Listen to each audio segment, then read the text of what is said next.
At patatahimikin ulit nila, hindi malalaman ng taong bayan ang katotohanan sa pagnanakaw sa ating bansa. Sino-sino gusto lang kasuhan? Jingo Estrada. Kami ngayon ni Senator Marcoleta biglang nagkakaso. Plunder, non-bailable.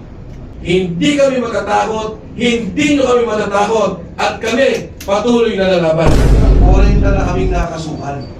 Sa flood control scandal, ang nakakasuhan pa lang, at least the prominent names, 6. Kasama na po dyan si Alcantara, si Bernardo, at saka si Bryce, na naging state witness pa. Pero yung lahat na nagagalit, lahat ng sumisigaw, lahat ng nagsasalita, may kaso na. In fact, I was just talking to Attorney Jimmy. Sabi ko, Attorney Jimmy, may kaso ka ba? O sabi niya, na-dismissed, MR pending. Attorney Topacio, may kaso. Hindi ko pa, si Ka Eric, dami, suki rin ito ng ano eh. Ayun, si Ka Eric. So, ang punto ko dito, itong mga taong itong lahat, wala naman kaming ginagawang sasabihin mong illegal. Kung hindi nagsasalita kami at galit kami sa korupsyon. At tingin ko, kami ay kumakatawan sa sentimiento ng lahat, hindi lang marami, ng lahat ng Pilipino na gusto ng hustisya, na gusto makulong ang mga nagnakaw at gusto maibalik ang perang ninakaw sa ating bansa. So kung titignan po natin sa ngayon, grabe ang naging SWS survey. Tingnan nyo ho, minus 15 nationwide. Pagdating mo dun sa mga bata, 18 to 24, nasa negative 17. Yung 25 to 40 ay nasa 40%. Galit. Pagdating, sabi nila, ay kayo lang mga galit, yung mga bobo ang nagagalit sa gobyerno.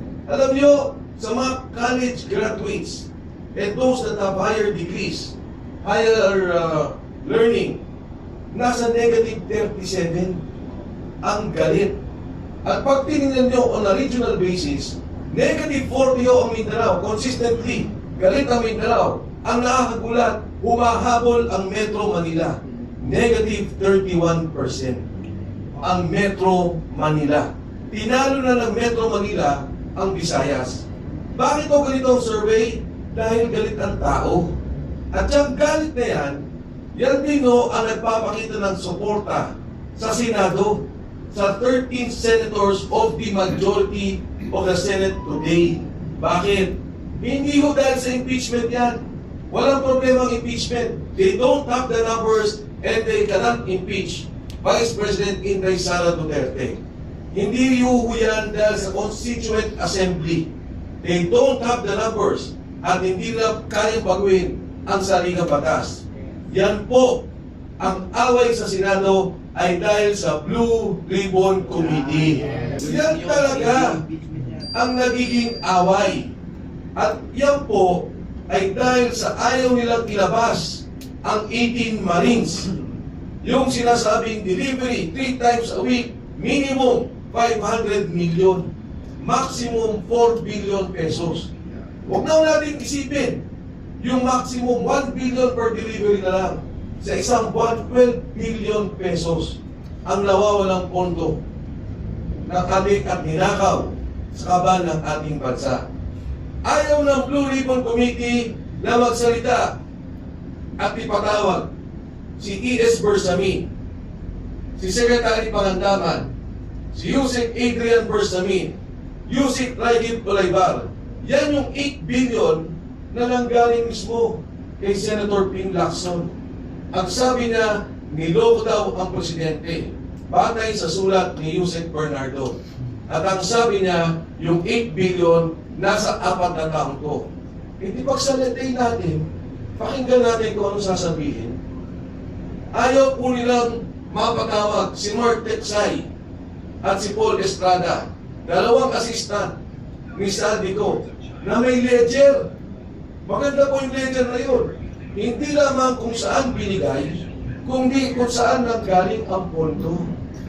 Ang sabi nga sa akin ni Saldico, during one of our conversations, nung nag-usap pa kami, Atty. Ferdy, ang sabi niya, alam mo, sabi niya, Idol, mas malaki pa nga doon sa mga road, yung safety road projects, ang bigayan. Yung netting, sabi niya, ang laki ng bigayan dyan. Ayaw nilang ipatawag si Manny Boloan na dapat magsalita dahil sinabi siya yung humawak ng 30 billion na nag-ayos doon sa 100 billion na pondo na ibinigay ni Saldico. Ayaw po nilang marinig si Saldico. Pag si Saldico pinayagan ng Blue Ribbon na magsalita under Zoom, magiging opisyal lahat ng sasabihin niya tungkol sa pondo. At higit sa lahat, ayaw po nilang ipatawag si Speaker Martin Romualdez. Ngayong araw lang naglabas ng statement yung kanyang abogado, si Attorney Atienza. Ang sinasabi, wala daw silang relasyon sa budget, he is the Speaker of the House, there is no direct function governing the budget in terms of approval and execution. E di pakinggan po natin, pagsalitain natin, eh di ba ang sabi ni Saldico, yung tamarin na bahay niya, amoy pera na. Dahil yung ilalam nun ay puro pera. Ano sabi ni Speaker Martin Romualdez? Pag ako pinilit nyo, magsasalita ako. Hindi ba yung pala ko admission na may alam siya? Eh yung nga kung sila i-express sa Secretary Pangandaman, na magsalita si Saldico, biglang nag-resign. Yan ang ayaw nila sa Senado. Ang Blue Ribbon Committee hearing. Ngayon o, bakit natin tinutulungan ang majority group na sinasabi lang gusto natin ng virtual voting? Eh kasi naman kakasuhan nila. Sino-sino gusto nilang kasuhan? Jingo Estrada, Cheese Escudero, Joel Villanueva. Oh, may dalawang kaso pa kila Villar, ganito yung tatlong pending for plunder. May dalawang kaso sa ICC, Senator De La Rosa and Senator Bongo.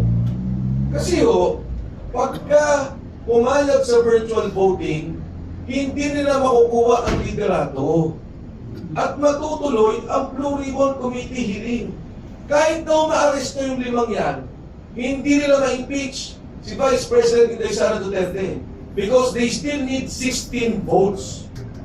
So no connection pag inaresto. But with a majority, they can now change the leadership of the Senate. At kukunin ulit nila ang Blue Ribbon Committee hearing at patatahimikin ulit nila, hindi malalaman ng taong bayan ang katotohanan sa pagnanakaw sa ating bansa. Ngayon,